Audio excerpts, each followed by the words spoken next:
నమస్తే ఫ్రెండ్స్, నేను మీ Nagamani. Welcome back to Nagamani's kitchen. ఈరోజు మనం పప్పుతో సాంబార్ ఎలా చేయాలో చూసి ట్రై చేయండి ఫ్రెండ్స్.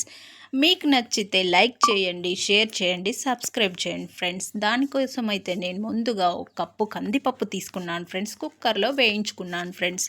కుక్కర్లో వేయించుకున్న తర్వాత అది నీట్గా కడిగి పెట్టుకోవాలి ఫ్రెండ్స్. కడిగి పెట్టుకున్న తర్వాత కప్పు కందిపప్పుకు 2 కప్పుల వాటర్ వేసి, ఉప్పేసి, పసుపేసి మూత పెట్టి విజిల్ తీసుకోవాలి ఫ్రెండ్స్. విజిల్ 5-6 వేస్తే సరిపోతుంది ఫ్రెండ్స్. పప్పు బాగా బాయిల్డ్ కావాలి ఫ్రెండ్స్. తర్వాత విజిల్ పోయాక మూత తీసిన తర్వాత మెల్లగా స్మాష్ చేసుకోవాలి ఫ్రెండ్స్. స్మాష్ చేసి పప్పు పక్కన పెట్టుకోవాలి. వాటర్ కలిపి పక్కన పెట్టుకోవాలి ఫ్రెండ్స్. దానికోసం అయితే నేను ముందుగా పక్కన పెట్టుకున్న తర్వాత మన దగ్గర ఏ వెజిటేబుల్స్ ఉంటే అవి వేసుకోవచ్చు ఫ్రెండ్స్. మా దగ్గర అయితే ఇవే మాత్రమే ఉన్నాయి ఫ్రెండ్స్.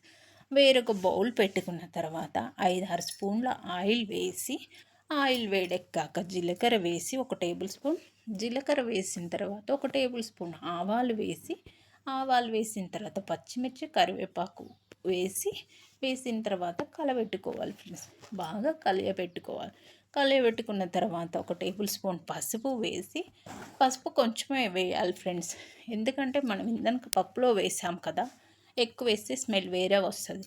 తర్వాత ఇంగు వేసుకోవాలి ఫ్రెండ్స్. ఇంగు చాలా మెయిన్ ఇంగ్రీడియంట్స్ ఫ్రెండ్స్ ఈ పప్పు సాంబార్లో. తర్వాత వెజిటేబుల్స్ ముక్కలు వేసుకోవాలి ఫ్రెండ్స్. వేసుకున్న తర్వాత బాగా కలబెట్టుకోవాలి ఫ్రెండ్స్. కలబెట్టుకున్న తర్వాత ముక్కలు విరగకుండా కలబెట్టాలి ఫ్రెండ్స్. 30% బాయిల్డ్ అయినాక మా దగ్గర ఒక ఆలు కనిపించింది ఫ్రెండ్స్. అది కూడా కట్ చేసి వేసాం ఫ్రెండ్స్.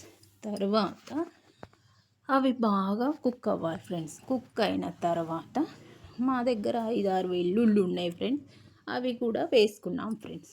కచ్చా దంచి వేసుకోవాలి ఫ్రెండ్స్.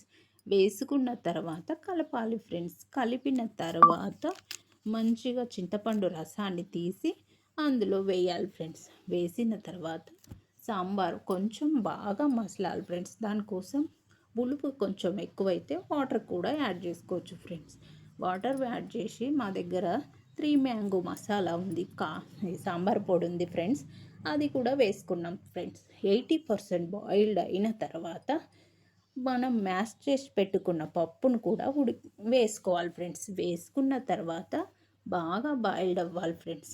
బాగా కుక్ అయిన తర్వాత ఇక కొత్తిమీర ఉంటే కొత్తిమీరతో కొంచెం గార్నిష్ చేసుకోండి ఫ్రెండ్స్. అంతే ఫ్రెండ్స్. మీకు నచ్చిన మీ స్టైల్లో సాంబార్ చాలా చాలా టేస్టీగా ఉంటుంది ఫ్రెండ్స్.